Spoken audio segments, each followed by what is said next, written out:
Muy buenos días, familia. Bienvenidos una vez más. Si es la primera vez que estás visitándonos, estás con nosotros a través de esta transmisión, déjame decirte que nos da muchísimo gusto estar contigo, que estés con nosotros y más que nada que Dios esté obrando y esté haciendo algo en tu vida. Si estás aquí no es por casualidad o si tenías mucho tiempo sin conectarte y esta es la primera vez después de algún tiempo, no estás en el lugar equivocado. Dios tiene el control de todas las cosas y hoy Dios tiene algo especial para tu vida. Así que vamos a entrar de lleno a la palabra de este día. Dios puso en mi corazón algo que siento que es especial y necesario para estos tiempos. Después de un año de pandemia, siento que Dios quiere seguir animándonos. Falta poco, lo creemos, estamos viendo cómo van el panorama en la ciudad y todo eso. Estamos orando, pidiendo dirección de parte de Dios para poder regresar a nuestros servicios, pero hoy siento que el Señor quiere animarnos a dar la milla extra, a animarnos a permanecer fieles y a permanecer fieles no solamente a la iglesia, sino a su palabra principalmente. Y en medio de tribulaciones, poder seguir avanzando. El mensaje de hoy se llama Historia de dos tormentas. Y vamos a estar platicando acerca de eso, de dos tormentas. Pero antes de entrar, déjenme leer a 1 de Pedro 1:7, que dice: el oro, aunque perecedero, se acrisola al fuego.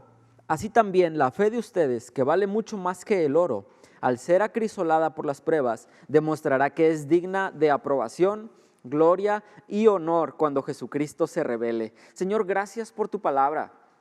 Gracias por este tiempo de adoración tan precioso que tuvimos, donde sin duda alguna, Señor, pudimos experimentar tu presencia. Gracias, Señor, porque es por fe, es por la fe, Señor, que nosotros podemos acercarnos a ti, que podemos experimentarte a ti, Señor.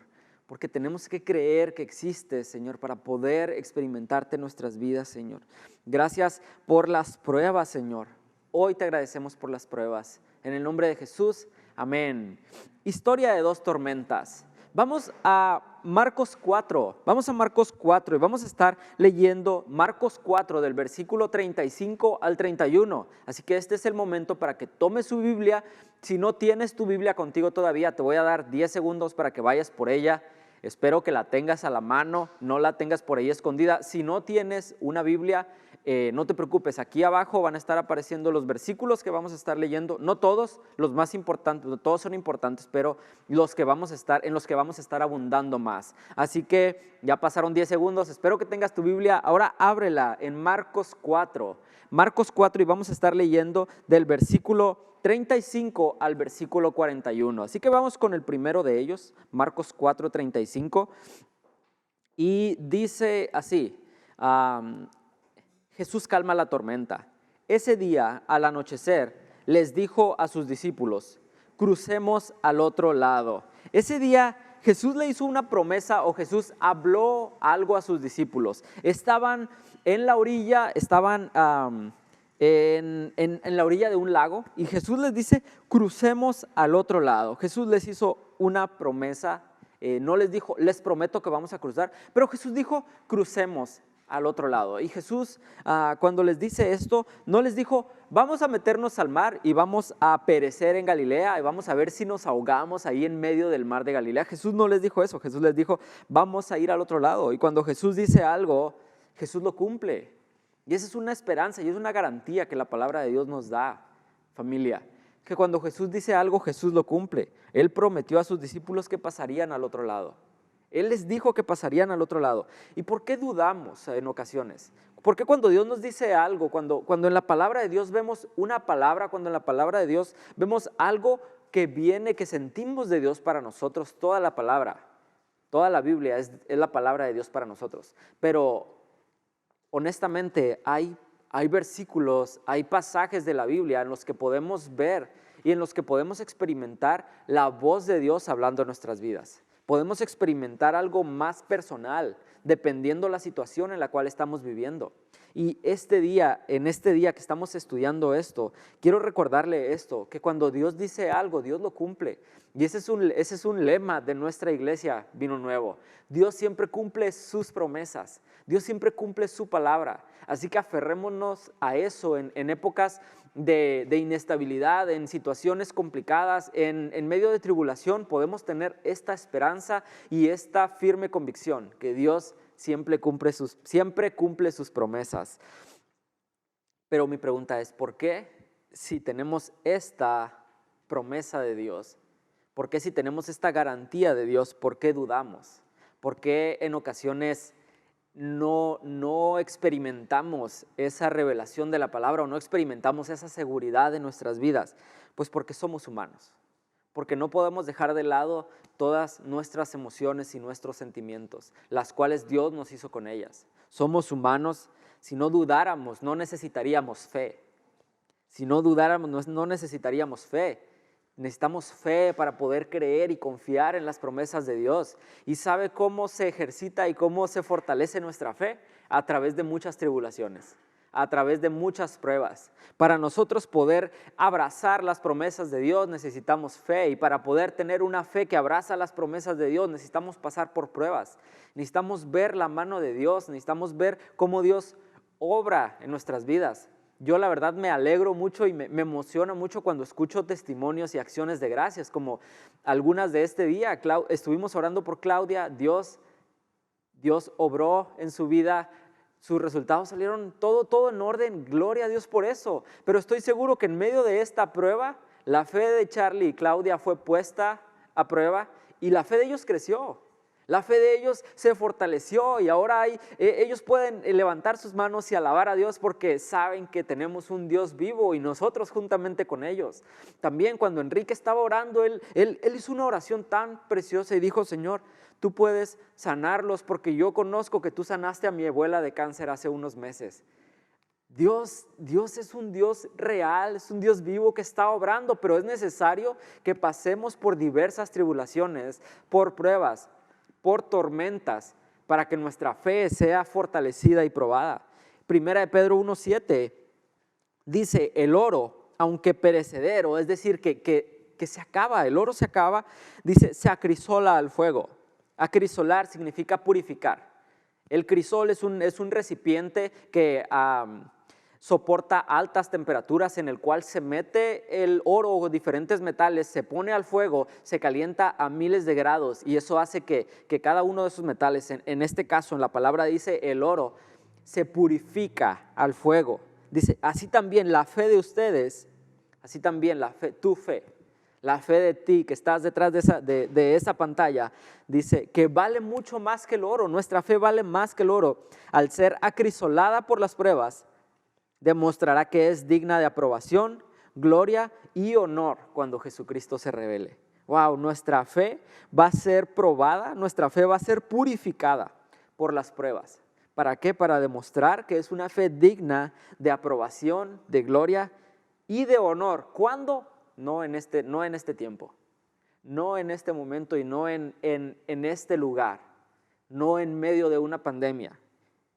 Nuestra fe va a ser digna de aprobación, de gloria y de honor cuando Jesucristo vuelva, cuando Jesucristo se revele, cuando Él venga y vea que nuestra fe fue suficiente para poder soportar todas las pruebas de este mundo y para poder verlo a Él obrar en todo esto.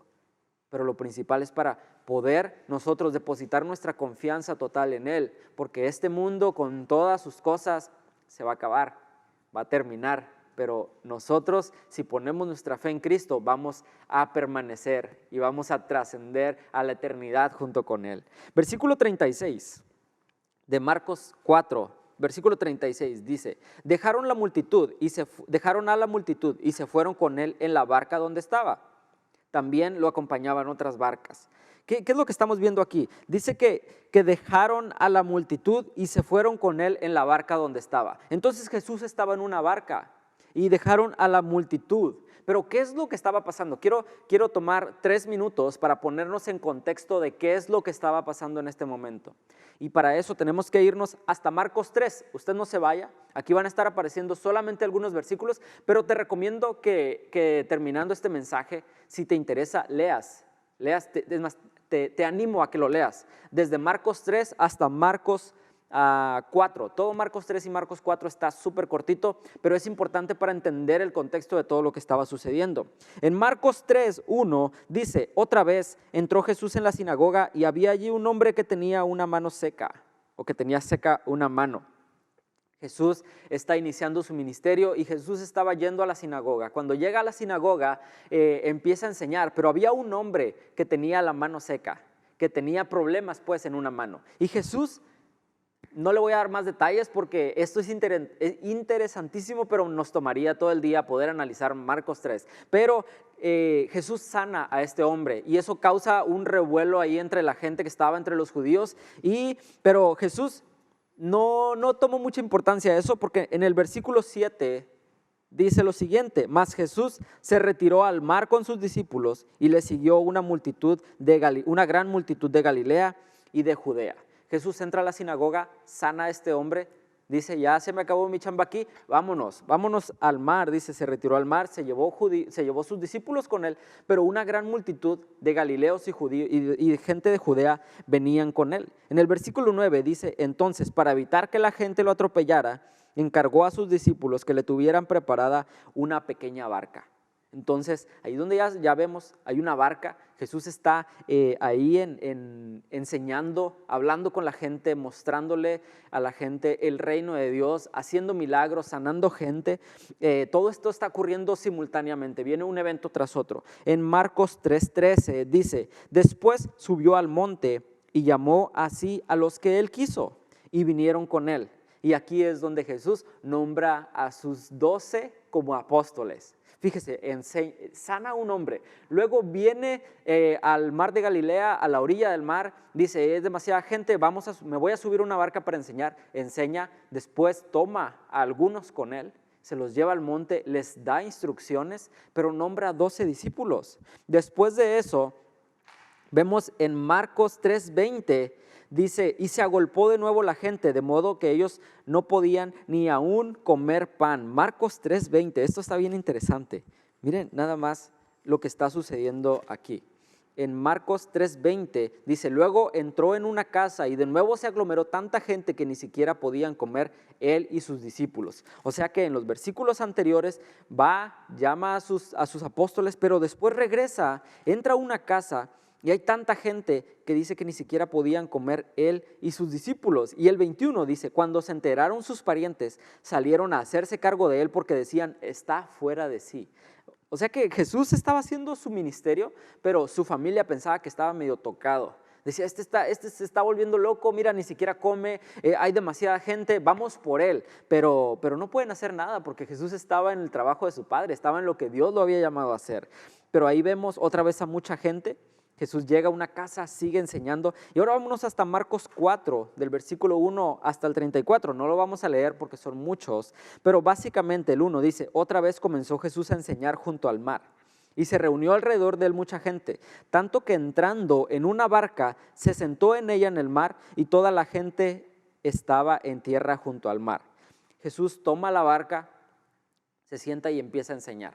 ¿Y qué es lo que enseña? Enseña parábolas, enseña acerca del reino por medio de parábolas. Primero utiliza la parábola del sembrador y muchos conocemos esa parábola. Si no la conoces, te invito a que la leas. Después de eso, habla de la parábola de la lámpara en una repisa y dice, el reino de Dios es como esto, una lámpara en una repisa. Y no te voy a dar el significado, te invito a que lo leas. Después enseña con la parábola de la semilla que crece o la semilla de mostaza. No, es la siguiente, la semilla que crece. Entonces Jesús está enseñando el reino a través de parábolas, termina con la parábola del grano de mostaza. Y la Biblia nos muestra que Jesús a sus apóstoles después les explicaba las parábolas. Pero al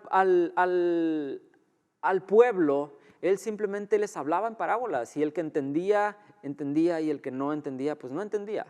Qué sabiduría, Héctor. Entonces, ahí está Jesús. Este es el contexto. de todo un día en la vida de Jesús. Si usted cree que su vida es ajetreada, mire la vida de Jesús.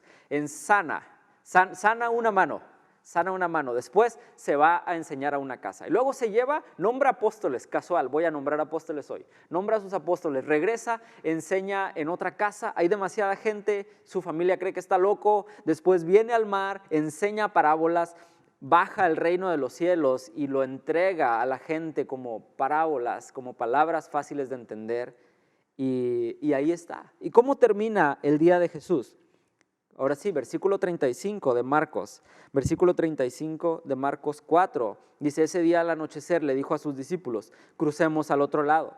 Habían estado de un lado, Jesús estaba en una barca, por eso el versículo 39 dice: dejaron a la multitud. ¿Cuál multitud? A la que acababan de enseñarles, a la cual Jesús acababa de enseñar por medio de parábolas. Dejaron a la multitud y se fueron con él en la barca donde estaba Jesús. Recuerde, Jesús estaba enseñando desde una barca porque la gente trataba de acercarse tanto a él y él decidió alejarse un poco a la orilla.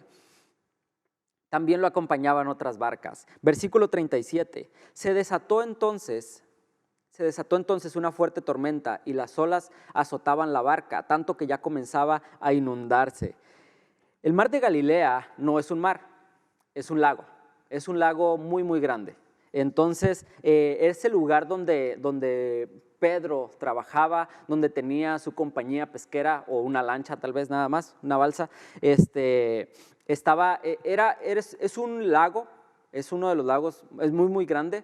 Pero lo interesante de este lago de Galilea es que está 200 metros bajo el nivel del mar. Entonces eso quiere decir que no es una proporción de tierra normal, sino que está bajo el mar. Pero al lago lo cubren montañas. Está cubierto por montañas que se elevan muchos metros sobre el nivel del mar.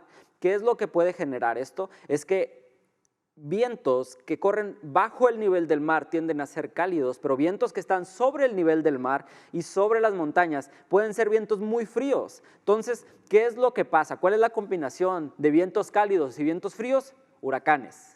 Es cómo se generan los huracanes. En el mar de Galilea no se generan huracanes porque la masa de agua no es suficiente para generar huracanes, pero sí se generan tormentas y sí son muy comunes. Es muy común que haya tormentas o que haya vientos muy fuertes que alborotan todas las aguas y vientos encontrados, porque vientos fríos y vientos cálidos pues es algo muy locochón. No soy meteorólogo, pero es algo muy, muy interesante. Le invito a que investigue un poco más de esto. Pero ¿qué es lo que pasa aquí? Entonces, dice que se desató una fuerte tormenta y las olas azotaban tanto la barca, tanto que ya comenzaba a inundarse. Algunos de los apóstoles, de los discípulos de Jesús, eran pescadores. Esta situación no debía alarmarlos, ellos estaban acostumbrados y sabían que había ocasiones donde se soltaban tormentas en medio del mar de Galilea. Pero aquí sucede algo muy interesante, porque en el versículo 38 dice: Jesús, mientras tanto, estaba en la popa, durmiendo sobre un cabezal. Así que los discípulos lo despertaron. Maestro, gritaron, ¿no te importa que nos ahoguemos? Eso es muy interesante porque esta tormenta debió haber sido algo inusual, algo demasiado fuerte para que los apóstoles estuvieran asustados. Aquellos que eran pescadores y que vivían su vida en el mar estaban asustados, estaban alarmados y llegó al momento en que llegan con Jesús y le dicen: Maestro, ¿no te importa que nos ahoguemos? Y en este versículo podemos ver varias cosas interesantes. La primera de ellas es que Jesús, como cualquier otro ser humano, también se cansaba y también dormía. Y eso está muy interesante porque en medio de esa situación Jesús estaba durmiendo. Había tenido un día pesadísimo, de mucho trabajo, de mucha actividad, pero ahora Jesús estaba durmiendo y estaba descansando. Pero en este momento estaba sucediendo algo inusual. Estos hombres, les digo, que eran pescadores, su trabajo en el mar de Galilea, por lo tanto conocían el mar y sus tormentas. Mientras estaba leyendo esto y mientras estaba orando por este mensaje y lo que Dios quería hablar a su iglesia, me llamó mucho la atención la palabra inusual. Inusual, es algo que no es normal, es algo que no es común. Y lo que los apóstoles estaban experimentando ahí como cualquier otra persona. Ellos tenían días difíciles, ellos tenían días de escasez donde no pescaban nada. De hecho, hay otras historias aquí mismo en la Biblia donde Jesús está enseñando y los apóstoles, o en aquel tiempo que todavía no eran sus discípulos, estaban lavando las redes porque no habían pescado nada. Tenían días difíciles, como nosotros tenemos días difíciles. Como usted que está ahí en casa está teniendo tal vez hoy un día difícil, un día complicado. Pero en este tiempo el Espíritu Santo me permitía experimentar que muchos de ustedes están pasando por tribulaciones inusuales, por tiempos tan duros, mucho más allá de las tribulaciones normales, porque estamos en un mundo caído, estamos en un mundo de pecado, en un mundo donde todo es difícil, donde no nos son ajenas las tribulaciones, pero en este tiempo especialmente, algunos de ustedes están experimentando tribulación extra, por así decirlo, algo inusual, algo más allá de la tormenta normal, algo más allá de la tormenta de todos los días, algo más allá de la ansiedad cotidiana. Ahora es algo mucho más difícil, de la depresión cotidiana es algo más fuerte, de la desesperanza que tal vez con la cual hemos malamente aprendido a vivir, pero es mucho más, de la escasez que va mucho más grande de la cual en ocasiones estamos acostumbrados a lidiar. Y el Espíritu Santo me permitía experimentar eso, que muchos de nosotros o de ustedes están pasando por tormentas inusuales. Y le digo, estamos acostumbrados a tribulaciones normales, pero ha llegado algo que no esperábamos. Y para estos discípulos estaban experimentando algo que no esperaban. Ellos acostumbrados al mar de Galilea y a sus tormentas, pero ahora cuando están pasando por todo esto, el versículo 38 nos dice que llegan con Jesús, lo despiertan y le dicen, Maestro, ¿no te importa que nos ahoguemos? ¿No te importa, Jesús, no te importa que nos ahoguemos? Y aquí podemos ver desde dos perspectivas este llamado, este clamor de los discípulos hacia Jesús.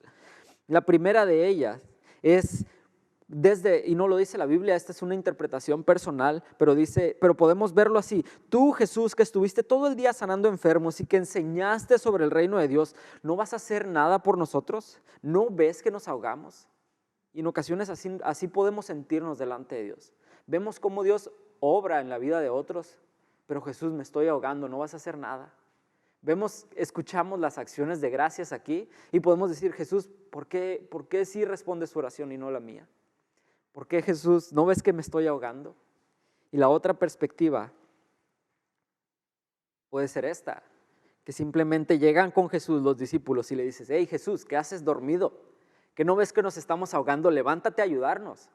Jesús, haz algo, pero no están acudiendo al Jesús que es Dios, sino al Jesús que es hombre. Y pueden llegar a decirle, porque el versículo 38 no nos da luz totalmente de cuál era su necesidad o su clamor, porque le dicen, no te importa que nos ahoguemos, o sea, todos, Jesús, tú también te vas a ahogar, no te importa, levántate, ayúdanos a sacar el agua, mira, ahí te va un balde para que nos ayudes a sacar agua. Olvidamos muchas ocasiones, familia, amigos, muchas ocasiones olvidamos que el que está en la barca no solamente puede ayudarnos, puede calmar la tempestad. El que está en la barca tiene el poder para calmar la tempestad. En ocasiones esperamos hasta que ya no nos queda nada por hacer para entonces clamar, cuando desde el principio Jesús puede calmar las tormentas. Cuando desde el principio Jesús puede calmar toda la situación. No siempre lo hace porque siempre hay algo que aprender. Siempre Dios quiere enseñarnos algo a través de las tribulaciones y las pruebas. Pero el barco no se hunde con Jesús a bordo. El barco no se hunde con Jesús a bordo. Si Jesús dijo, vamos a llegar al otro lado, vamos a llegar al otro lado. Si Jesús nos dijo, si Jesús pone en nuestras vidas esa seguridad de que vamos a llegar al otro lado, hoy usted y yo podemos confiar de que vamos a llegar al otro lado. Versículo 39 dice, Él se levantó. ¿Quién se levantó? Jesús se levantó, reprendió al viento y ordenó al mar, silencio, cálmate. El viento se calmó y quedó todo completamente tranquilo. Me gusta esta parte porque podemos interpretar, nos da la oportunidad de interpretar. ¿Cómo se imagina usted que se levantó Jesús y que hizo? Y ¿cómo se imagina usted esta escena? Porque Jesús está dormido y debe Jesús haber estado en un sueño bastante profundo, porque si había una tormenta y la barca ya se estaba hundiendo, a Jesús, mire, nada lo despertaba. Él estaba bien dormido, estaba bien tranquilo, descansando.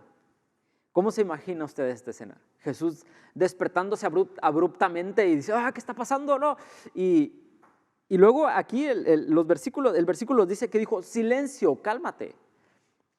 Al mar le estaba diciendo, a la tempestad, no a los discípulos que lo acaban de despertar. Pero yo personalmente quiero creer que Jesús no se levantó alterado, ni preocupado, ni alarmado. Simplemente se levantó y tranquilamente dijo, silencio, cálmate. Jesús no necesita gritar para que el mar le obedezca, para que el viento se detenga. No lo dice la Biblia, eso es mera interpretación. Si usted quiere creer que Jesús se levantó asustado gritando, está bien, no pasa nada, no va a cambiar nada la situación. Pero yo quiero creer que Jesús está en completa paz, está en control de todas las cosas, en medio de cualquier situación. Cuando yo estoy gritando, Jesús dice, silencio, cálmate, todo va a estar bien. Cuando el mundo está en un total descontrol, Jesús dice, silencio, escucha mi voz. Todas estas cosas tienen que pasar. Tengan fe, descansen, calma. Todo esto va a pasar. Jesús dice, silencio, cálmate. El viento se calmó y todo quedó completamente tranquilo. El viento y el mar se calmaron. La creación reconoce la voz de su creador. La creación, y vemos en la Biblia muchas ocasiones donde la creación reconoce la voz de Jesús.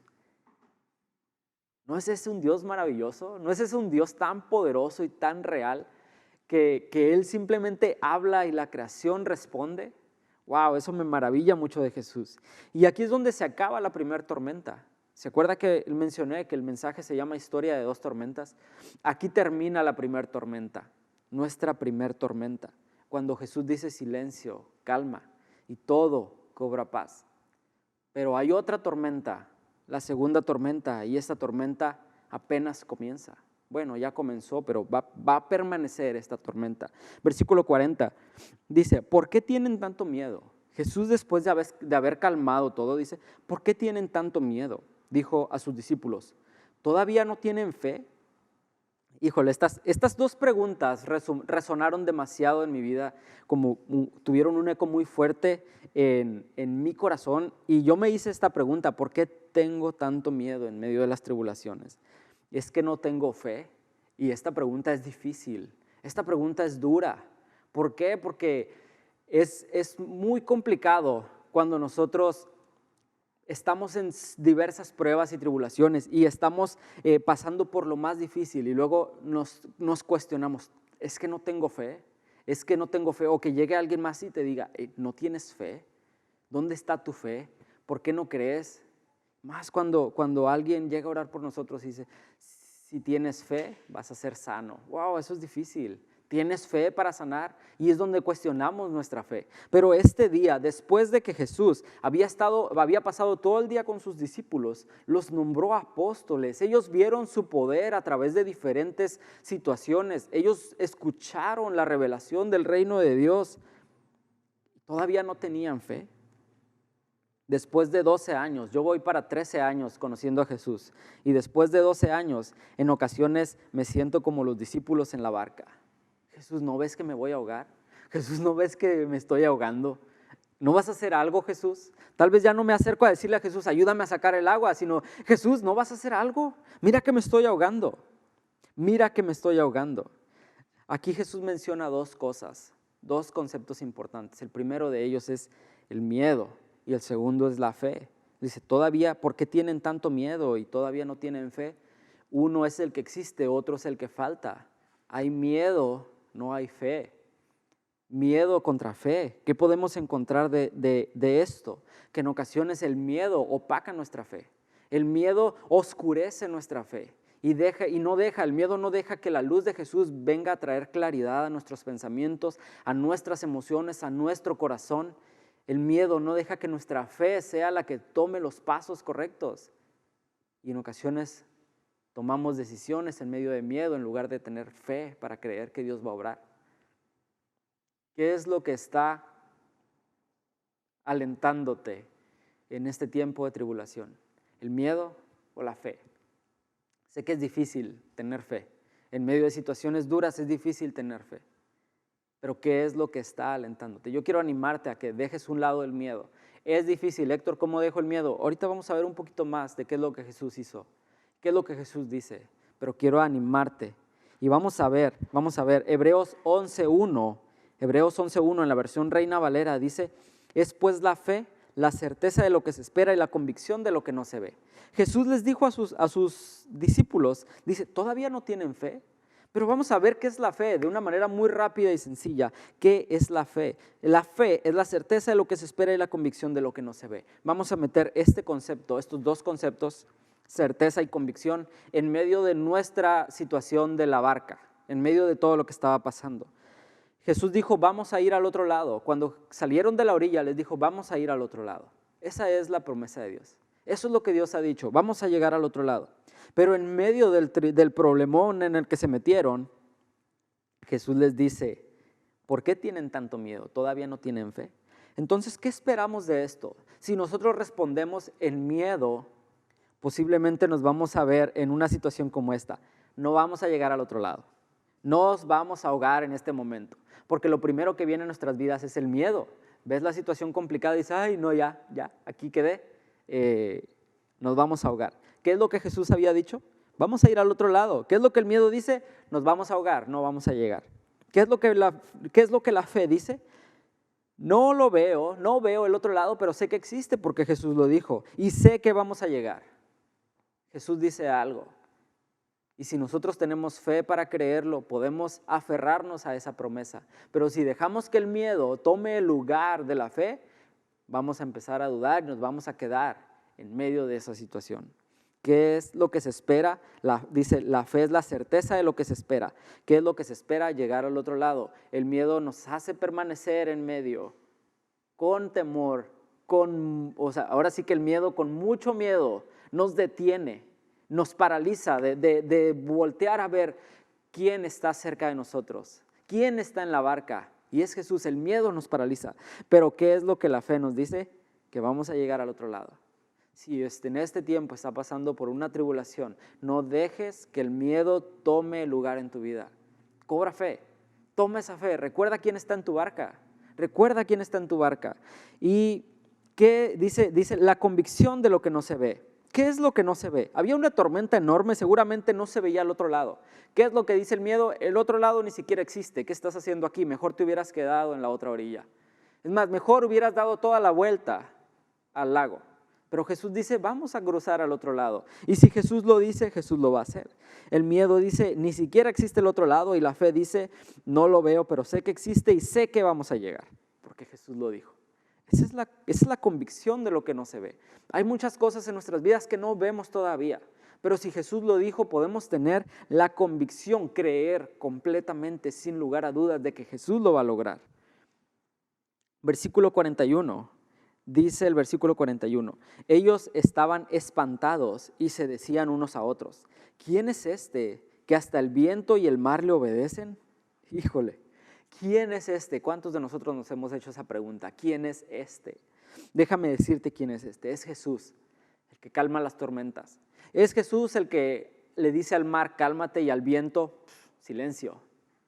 Es el que se levanta en medio de una tempestad y trae paz en medio de cualquier situación. Es este Jesús el que calma las tormentas. Este Jesús el que en medio de la situación más difícil puede llegar a traer paz en medio de cualquier situación. Paz que sobrepasa todo entendimiento.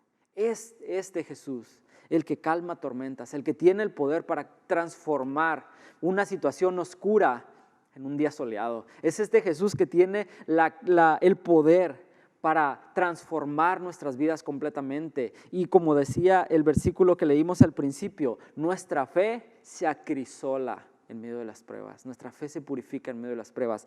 Y esto solamente puede ser por medio de Jesús. Van a venir pruebas a nuestras vidas, eso es seguro. Eso es segurísimo que van a venir pruebas, pero en medio de esas pruebas, el único que puede purificarnos y que puede hacer crecer nuestra fe es Jesús. Ese es Jesús el que calma las tormentas. Y yo quiero invitarte, quiero tomar este momento para hacer una invitación. Si tú que estás viéndonos hoy, estás pasando por una situación difícil, una situación dura, una tribulación inusual, como mencionaba al principio, y no tienes la certeza de que Jesús está en tu barca, quiero invitarte a que hagas una oración conmigo, a que entregues tu vida a Jesús, a que le pidas que venga a tu vida, que venga a reinar en tu vida, que venga a tomar el control de lo cual tú has estado tratando de controlar por tanto tiempo y no has podido. Jesús es el que calma tormentas. Jesús es el que viene a traer paz a nuestros corazones. No se acaban las tormentas con Jesús. No lo malinterpretes, por favor. Jesús estaba en la barca con sus discípulos y aún así hubo tormentas. Pero si Jesús está en la barca, tenemos la seguridad de que Él tiene el control de todas las cosas. Quiero invitarte, si tú estás pasando por esto o si no estás pasando por una tribulación, por una prueba, pero en algún momento va a llegar, yo quiero invitarte, quiero darte la oportunidad de que le pidas a Jesús que venga a tu vida, porque si Él está, seguramente vamos a llegar al otro lado, a donde Él nos ha dicho que vamos a llegar. Acompáñame a hacer esta oración. No he terminado mi mensaje, pero quiero detenerme aquí para darnos la oportunidad de pedirle a Jesús que venga a nuestras vidas. Y si tú ya tienes a Jesús en tu vida, pero has estado pasando por tribulación y momentos difíciles, has estado pasando por estas situaciones donde parece que el miedo cubrió todo, quiero orar por ti, quiero pedirle al Espíritu de Dios que tome el control en tu vida y que el miedo sea echado fuera y que la fe sea la que brille y que el temor se haga a un lado y el amor de Dios sea el que tome el control en tu vida. Acompáñame a orar, repite esta oración junto conmigo allá en tu casa, en donde quiera que estés, pero honestamente, si no puedes hacerlo audiblemente porque estás en algún lugar público, estás con tus audífonos tal vez, pero en tu corazón, repítelo conmigo y pídele al Señor, Señor Jesús, tantos problemas hay en este mundo y estoy pasando por esta situación en la cual no encuentro la salida, Señor, donde el miedo ha inundado, donde el miedo me ha cubierto por completo, Señor. Pero hoy, Dios, quiero pedirte que vengas a mi vida. Jesús, reconozco mi necesidad de ti, reconozco que el miedo, Señor, muchas veces se apodera de mí y que me hace falta fe.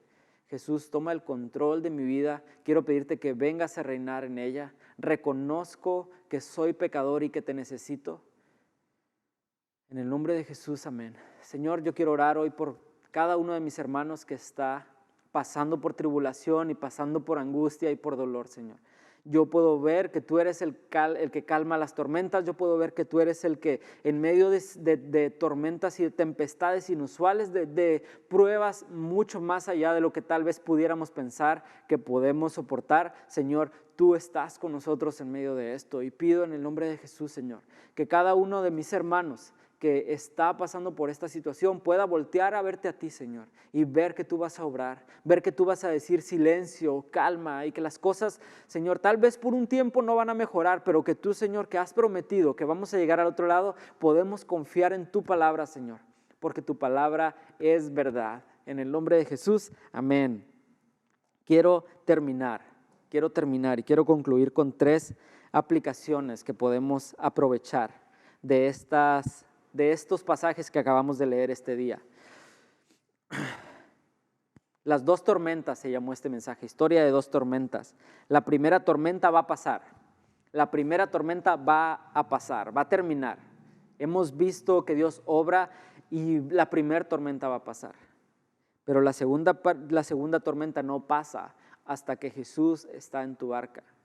La segunda tormenta es la tormenta del corazón, es la tormenta del miedo, es la tormenta de la falta de paz, y esa tormenta no va a pasar hasta que Jesús esté en tu corazón. Ánimo, iglesia, ánimo, familia, ánimo, amigos que nos están viendo. La primera tormenta va a pasar, pero asegúrate que Jesús está en tu barca, para poder soportar cualquier otra tormenta que venga, porque van a venir más. Coronavirus se va a acabar, pandemia va a terminar, pero van a venir más tormentas a nuestras vidas. Asegurémonos que Jesús está ahí, que Jesús está en nuestra barca. 3 propósitos que encontramos en esta tormenta. La primera, número 1, quebranto. Hay un área en mi vida que necesita ser reparada. En medio de cualquier situación, en medio de cualquier tormenta, hay quebranto en nuestras vidas. Las pruebas traen quebranto en nuestras vidas. ¿Por qué? Porque hay áreas en mi vida que necesitan ser reparadas. Somos pecadores, somos imperfectos y Dios está obrando continuamente en nuestras vidas. Cada prueba nos va refinando. Somos como oro que está siendo refinado. Es más, somos más valiosos que el oro. Nuestra fe es más valiosa que el oro. Así que necesita haber quebranto en nuestras vidas. Si tú estás en medio de una prueba, pregúntate, ¿cuál es el área que Dios quiere quebrantar? ¿Cuál es el área de mi vida que Dios quiere reparar? ¿Cuál es esa área? ¿Por qué? Porque Dios siempre trae quebranto en medio de las pruebas. La segunda conclusión que podemos obtener es gloria. Dios se perfecciona en mi debilidad. Segunda de Corintios 2:19 dice, pero Él me dijo, te basta con mi gracia, pues mi poder se perfecciona en la debilidad. Por lo tanto, gustosamente haré más bien alarde de mis debilidades para que permanezca sobre mí el poder de Cristo. Dios se perfecciona en medio de mi debilidad. En esta barca con los discípulos y la tormenta, ¿cuál era la debilidad de ellos? No podían hacer nada, el temor se apoderó, pero en medio de eso vemos a Dios glorificarse, vemos la gloria de Dios. Si tú estás pasando por pruebas, ten la seguridad de que cuando esto pase, Dios se va a glorificar en medio de todo eso y un testimonio poderosísimo va a surgir de esta situación y otros van a llegar al conocimiento de Cristo a través de lo que tú viviste. Así que no reniegues por las pruebas, abrázalas, pídele a Dios que te enseñe cómo se va a glorificar en tu vida. Y el tercer conclusión, crecimiento. Mi fe por las pruebas demostrará que es digna de aprobación. Y es lo que leímos al principio, 1 de Pedro 1:7, que dice, el oro, aunque es perecedero, se acrisola al fuego. Así también la fe de ustedes, tu fe. Repítelo conmigo, así también mi fe, que vale mucho más que el oro, al ser acrisolada por las pruebas, demostrará que es digna de aprobación.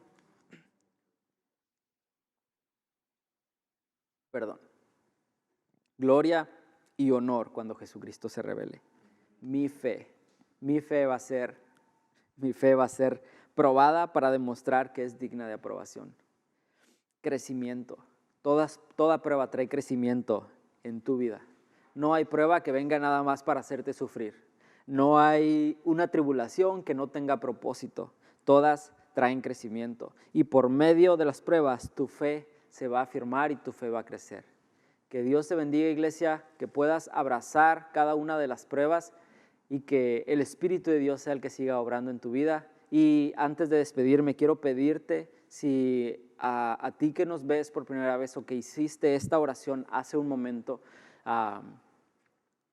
aceptando, pidiéndole a Jesús que venga a tu vida, mándanos un mensaje o escribe en los comentarios, porque queremos estar cerca de ti, queremos ayudarte a enfocar los siguientes pasos y qué es lo que Dios tiene para tu vida, porque déjame decirte que Dios tiene un propósito tan bonito para tu vida que tal vez ni siquiera tienes idea, pero queremos ayudarte, queremos encaminarte en esta nueva vida, en esta nueva etapa, y si no tienes una Biblia, queremos hacerte llegar una, que puedas comenzar a experimentar la realidad, la belleza, el amor incomparable de Dios en tu vida. Iglesia, siempre lo hacemos. Si estás pasando por necesidad, queremos orar por ti.